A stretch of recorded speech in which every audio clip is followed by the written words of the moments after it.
नमस्कार दोस्तों, स्वागत है आपका इस क्लास में। ये क्लास है बहुत ही आप लोगों के लिए खास, क्योंकि यहाँ पर हम पढ़ने वाले हैं पेडागोजी के बारे में। पेडागोजी और पेडागोगी की सीरीज आपकी केवीएस, आरआरबी और बाकी की जो टीचिंग एग्जामिनेशंस होते हैं सभी में सहायक होती है। इसके अलावा यदि आप सीटेट के लिए भी तैयारी कर रहे हैं तो भी आपके लिए ये सीरीज बहुत हेल्पफुल रहने वाली है। तो चलिए फटाफट से स्टार्ट करते हैं आज की क्लास को। आज की क्लास में हम लोग ग्रोथ एंड डेवलपमेंट पढ़ेंगे।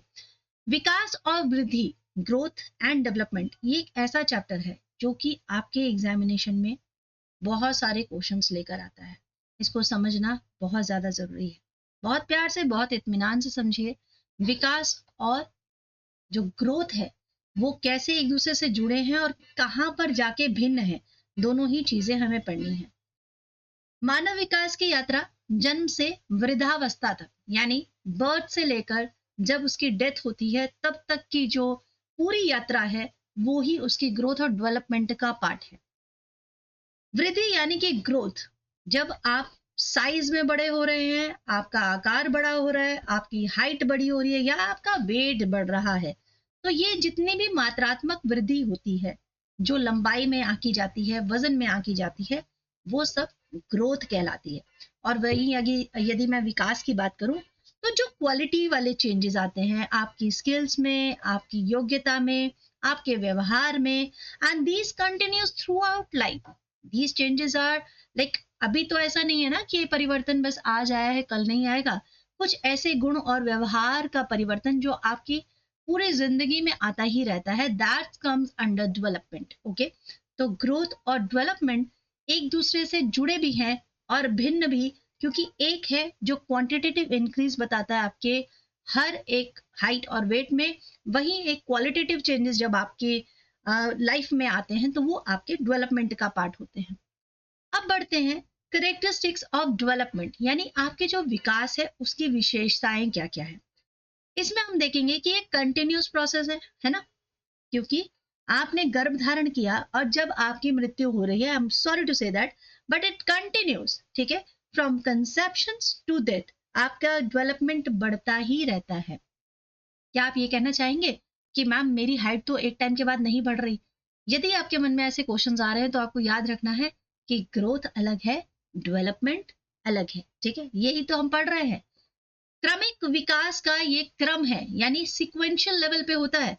एक सीक्वेंस में ही आप आगे बढ़ते हैं। जैसे आप पहले घुटनों के बल चलते हैं, क्रॉलिंग करते हैं, फिर चलते हैं। क्या ये ऐसा उल्टा तो नहीं होता है ना कि पहले आप चलते हैं और फिर घुटनों के बल चलेंगे? तो यहाँ पर सीक्वेंस में हर चीज होती है, तो डेवलपमेंट जो है वो सीक्वेंस में होती है। आपस में कनेक्टेड है, ये तो मैंने आपसे बताया ही कि हाँ ये इंटर रिलेटेड है, बिकॉज फिजिकली, मेंटल, इमोशनल और सोशल एक्सपेक्ट जो है वो हमेशा आपस में जुड़े होते हैं। अब बात करते हैं विकास के प्रमुख सिद्धांतों के बारे में, यानी what are the key trends in development. ये सारे आपके क्वेश्चंस में आते हैं। एक है सेफेलिटिकॉलर,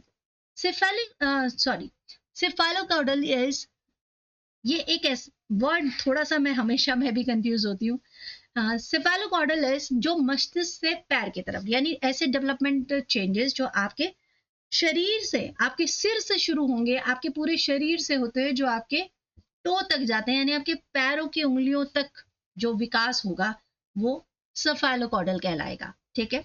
और अगर मैं कहूँ प्रॉक्सिमा डिस्टल, तो वो होगा केंद्र से बाहरी, यानी जब भीतर से आप बाहर की तरफ जो आपके डेवलपमेंट के हिस्से बनेंगे वो आपके प्रॉक्सिमा डिस्टल या फिर केंद्र से बाहरी हिस्से में ग्रोथ होगी, या सॉरी डेवलपमेंट होगी, ठीक है।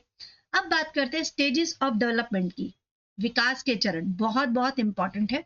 सबसे पहले प्री नेटल स्टेज आती है, जहां आप गर्भ धारण करेंगे और इसके जन्म तक का स्टेज है ये, ठीक है। फ्रॉम कंसेप्शन टू बर्थ, इसे हम प्री नटल स्टेज कहते हैं। उसके बाद आता है इन्फेंसी। इन्फेंसी यानी शैशव अवस्था, ये वो समय है जब आप जन्म लेने के बाद से 2 साल के बीच में जब तेजी से विकास होगा। तो यदि क्वेश्चन में आता है सबसे तेजी से विकास, यानी कौन से टाइम पीरियड में रैपिड फिजिकल और कॉग्निटिव डेवलपमेंट होता है, तो वो इन्फेंसी यानी शैशव अवस्था में ही होता है। उसके बाद अर्ली चाइल्डहुड आता है, यानी प्रारंभिक बाल्यावस्था, जो 2 से 6 वर्ष के अंदर होती है। और यहाँ पर इस काल में आप क्या क्या सीखते हैं? लैंग्वेज डेवलपमेंट सीखते हैं, सोशलाइजेशन सीखते हैं, ठीक है, और क्वेश्चंस जो आएंगे वो लेवल्स के ऊपर बेस्ड आ सकते हैं, ठीक है। इसके बाद नेक्स्ट आता है अगला चरण। अगले चरण में हम मिडिल चाइल्डहुड तक पहुंच जाते हैं, यानी मध्य बाल अवस्था, जो 6 से 12 वर्ष तक की होगी। इस टाइम पीरियड में हमारी थिंकिंग थोड़ी लॉजिकल हो जाती है, हम हर बात तर्क के साथ सोचते हैं, और साथ साथ में पीर रिलेशनशिप भी कायम हो जाता है, यानी अपने आसपास के साथियों के साथ हम फ्रेंडली हो जाते हैं, उनके ऊपर बहुत ट्रस्ट करने लग जाते हैं। आपने देखा होगा इस वर्ष के आयु के बच्चे अपने माता पिता पे थोड़ा कम और अपने दोस्तों पे थोड़ा ज्यादा ट्रस्ट करने लगते हैं। तो मिडिल चाइल्डहुड। उसके बाद आती है किशोर अवस्था। ये अवस्था है आपकी जिसे हम कह सकते हैं तूफान का समय भी कहा गया है। तो 12 से 18 वर्ष के समय को एडोलेसेंस कहा गया है, यानी किशोर अवस्था माना गया है।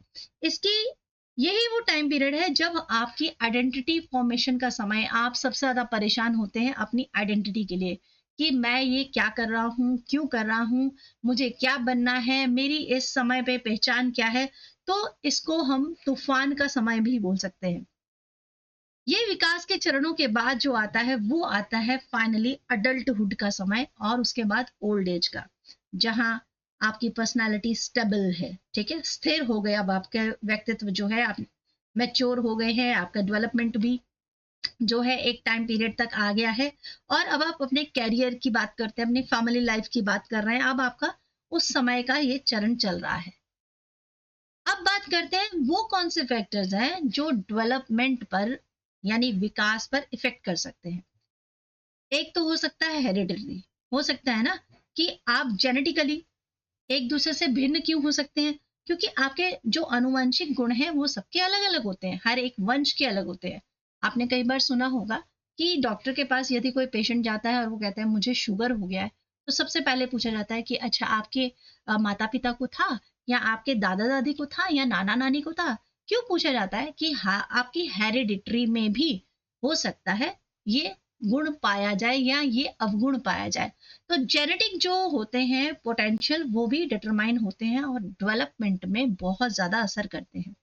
देन एनवायरमेंट, आप जहाँ रह रहे हैं, आप जिस स्कूल में जा रहे हैं, आपके आसपास का जो भी एरिया है, एनवायरमेंट है, वो भी आपके डेवलपमेंट पे बहुत प्रभावी होता है। पोषण की बात करें तो जो भी आपके शरीर के लिए और आपके मेंटल के लिए, ग्रोथ के लिए अच्छा है, वो आपके न्यूट्रिशन डेवलपमेंट में बहुत बहुत जो पार्ट करते हैं वो भी फैक्टर्स इफेक्ट करते हैं। अब बात करते हैं कुछ इंपॉर्टेंट थ्योरी के बारे में। जैसे प्याजे की थ्योरी बहुत ज्यादा पॉपुलर है और इन थ्योरी पर बेस्ड बहुत सारे क्वेश्चन आते हैं। प्याजे की कॉग्निटिव डेवलपमेंट थ्योरी के बारे में डिस्कस करेंगे। कॉग्निटिव का मतलब होता है संज्ञानात्मक विकास सिद्धांत। संज्ञानात्मक का मतलब क्या है? जब हम किसी चीज को सोच विचार के फिर आगे बढ़ेंगे, ठीक है। देखते हैं इसको किस किस चरणों में अलग अलग प्याजे ने डाइवर्ट किया है। सबसे पहले उन्होंने कहा कि पहला स्टेज है फॉर्मल ऑपरेशनल स्टेज। यहाँ पे 12 वर्ष से ज्यादा की आयु के बच्चों को उन्होंने उन पर विचार किया कि औपचारिक संचालन चरण है ये। उसके बाद उन्होंने कहा कि 7 से 12 वर्ष के जो बच्चे हैं वो कंक्रीट ऑपरेशनल स्टेज पर है, ठीक है, जहां पर उनकी थिंकिंग जो है वो लॉजिकल है। बट 12 वर्ष के जो ऊपर के बच्चे हैं उनकी थिंकिंग पूरी तरह से एब्स्ट्रैक्ट हो चुकी है। वो अपना तर्क जो है वो हर चीज में तर्क ढूंढ रहे हैं और उसको बेचैन है उसको पाने के लिए, ठीक है, और उनकी जो सोच है बहुत जगह पर स्प्रेड हो गई है। बट 7 से 12 वर्ष के बच्चे हैं वो लॉजिकल थिंकिंग कर रहे हैं, ठीक है, क्योंकि उनकी सोच जो है कुछ कुछ पर्टिकुलर कुछ टॉपिक्स पे निहित हो जाती है, क्योंकि अभी तक वो डिपेंड कर रहे हैं अपने पेरेंट्स पर। नेक्स्ट आएगा प्री ऑपरेशनल स्टेज, ठीक है। इनको आप कैसे याद करोगे वो भी मैं आपको बताऊंगी।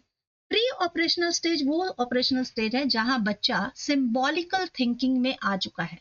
सिंबॉलिकल थिंकिंग यानी अब जो चीज भी वो सोच रहा है वो उस चीज को अपने मन में ढाल के सोच रहा है। फॉर एग्जाम्पल, अगर उसको पेरेंट्स ने कह दिया कि अगर तुम अच्छी परीक्षा में करोगे या तुम ये वाली चीज अगर अच्छे से करोगे तो मैं बदले में तुम्हें एक खिलौना लेकर दूंगा, तो बच्चा वो मन में उस सिंबल को सोच के, हाँ वो खिलौना अच्छा ऐसा होगा तो वो कर रहा है, तो उसके मन में अब सिंबॉलिकल थिंकिंग आ चुकी है, वो उस चीज को, प्रतीक को सोचने लग गया है कि अगर उनसे कहा जा रहा है कि देखो बेटा यहाँ नहीं जाना, यहाँ पर ये डॉगी है, तो अब वो उसको भी सोच रहा है। ठीक है, तो सिंबॉलिकल थिंकिंग उसकी डेवलप कर रही है। फिर उसके बाद आएगा सबसे छोटा जो स्टेज आएगा, वो है सेंसरी मोटर स्टेज, जहां सेंसेस काम करेंगे, जहां पर मोटर एक्सप्लोरेशन, यानी कि जो छोटे बच्चे होते हैं 0 से 2 साल के बच्चे, आपने देखा होगा कि आप वो किसी भी चीज की जिद कर रहे हैं, मान लीजिए आपके हाथ में कोई चीज है और उनको वो चाहिए, उन्हें नहीं मालूम है कि ये चीज जो है गर्म है ठंडी है क्या है, तो वो खुद से जाएंगे, सेंस करेंगे, जैसे गर्म लगेगा तो वो रोने लग जाएंगे, और मतलब उनको नेक्स्ट टाइम पता चलेगा कि अच्छा ये चीज को तो हाथ नहीं लगाना था, ये तो गर्म है। तो नेक्स्ट चीज जब वो सोचने लगेंगे, वो 2 से 7 साल में सिंबॉलिकल थिंकिंग में आ जाएगा। बट अभी तो है वो सेंसरी मोटर स्टेज पर है, जहां उनके सेंसरी और मोटर, मतलब हाथ छू कर वो पता लगा रहे हैं, कोई चीज को पकड़ के फील करके पता लगा रहे हैं, तो ये सारी स्टेजेस आती हैं। तो इसे कैसे याद करेंगे आप? FCPS, ठीक है, FCPS, और इनकी एज आपको याद होनी चाहिए कि फॉर्मल ऑपरेशनल स्टेज में कौन सी एज पर बात हो रही है, कंक्रीट ऑपरेशनल स्टेज पे कौन सी एज पे बात हो रही है, फिर प्री ऑपरेशनल स्टेज कौन सी एज है, संवेदी मोटर चरण जो है उसमें कौन सी एज है। ठीक है, ये सब आपको समझ में आ गया। उसके बाद नेक्स्ट आपका आएगा अन्य प्रमुख जो डेवलपमेंट थ्योरीज हैं। ये थ्योरीज जो अभी मैंने प्याजे की थ्योरी में बात किया, प्याजे की थ्योरी के बारे में तो बहुत सारे क्वेश्चंस आते हैं। इसके अलावा भी कुछ इंपॉर्टेंट और थ्योरीज हैं, जैसे एरिक्सन की साइको सोशल डेवलपमेंट। इन्होंने 8 अलग अलग स्टेजेस में इस थ्योरी को डिफाइन किया है। ठीक है, इसके अलावा विगोत्स्की की सोशियो कल्चरल थ्योरी, जो कि सोशल इंटरैक्शन पर बहुत ज्यादा एम्फेसाइज करती है। और उसके बाद आएगी गार्डनर्स की मल्टीपल इंटेलिजेंस थ्योरी। इन तीनों थ्योरी को मैं अलग अलग क्लासेस में जरूर डिफाइन करके बताऊंगी। वैसे तो एक बार और मैं आपको प्याजे की थ्योरी में फिर से बताना चाहूंगी कुछ एग्जांपल्स देकर, बट मुझे ऐसा लगता है कि आज का ये जो चैप्टर है ग्रोथ एंड डेवलपमेंट, इसमें आप लोगों को ये इंट्रोडक्शन देना बहुत जरूरी है कि हम आगे की सीरीज में क्या क्या पढ़ने वाले हैं। ठीक है, अब बात करते हैं कुछ इंपॉर्टेंट पॉइंट्स की। जैसे ग्रोथ और डेवलपमेंट जो है, ग्रोथ क्वांटिटेटिव है और डेवलपमेंट क्वालिटेटिव है, ये आपको याद रखना है, ये आपके क्वेश्चन का हिस्सा बनता है। देन डायरेक्शन ऑफ डेवलपमेंट कैसी है, हमने देखा सेफालिक ऑर्डरली है, यानी सिर से पैर की ओर, और प्रॉक्सिमिडोस्टली है, यानी कि आपका भीतर से बाहरी।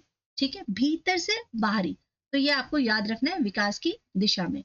नेक्स्ट आपका इन्वायरमेंट और हेरिडिटरी, तो जो दोनों है वो दोनों बहुत इंपॉर्टेंट है, और दोनों एक दूसरे को कैसे इम्पेक्ट करते हैं। ठीक है, तो ये सारी चीजें आपकी जो चैप्टर 1 है ग्रोथ एंड डेवलपमेंट, उसका हिस्सा है, और इसको समझना बहुत इंपॉर्टेंट है। यदि आपको ये क्लियर हो गया होगा तो मैं नेक्स्ट क्लास में आपके साथ डिस्कस करने वाली हूँ जो ये जितनी थ्योरीज है इनको अलग अलग करके। ठीक है, बहुत इंपॉर्टेंट क्लासेस रहने वाली हैं। यदि क्लास अच्छी लगे तो लाइक शेयर सब्सक्राइब जरूर कीजिएगा। बाकी की इंपॉर्टेंट इन्फॉर्मेशन आपको, जैसे आप बेल बटन दबा देंगे तो नोटिफिकेशन मिलती रहेगी। शॉर्ट्स में भी बहुत कुछ आएगा, छोटे छोटे जो पॉइंट्स होंगे वो मैं शॉर्ट्स में देती रहूंगी, और बाकी जो वीडियोस चैप्टर वाइज है वो थोड़ी सी लेंथ में रहने वाली है। So thank you so much guys, मैं मिलूंगी आपके साथ नेक्स्ट वीडियो में और डिस्कस करूंगी इन सारी थ्योरीज के बारे में। ये थ्योरी क्लासेस बहुत इंपॉर्टेंट है, इसमें बहुत सारे एग्जाम्पल के साथ समझेंगे, आसान शब्दों में समझेंगे। अभी बड़े बड़े शब्द लेकर नहीं आएंगे, अभी छोटी छोटी वीडियोस। पहले हम जर्नल टू स्पेसिफिक की तरफ जाएंगे, याद है आपको ये वाली लाइन?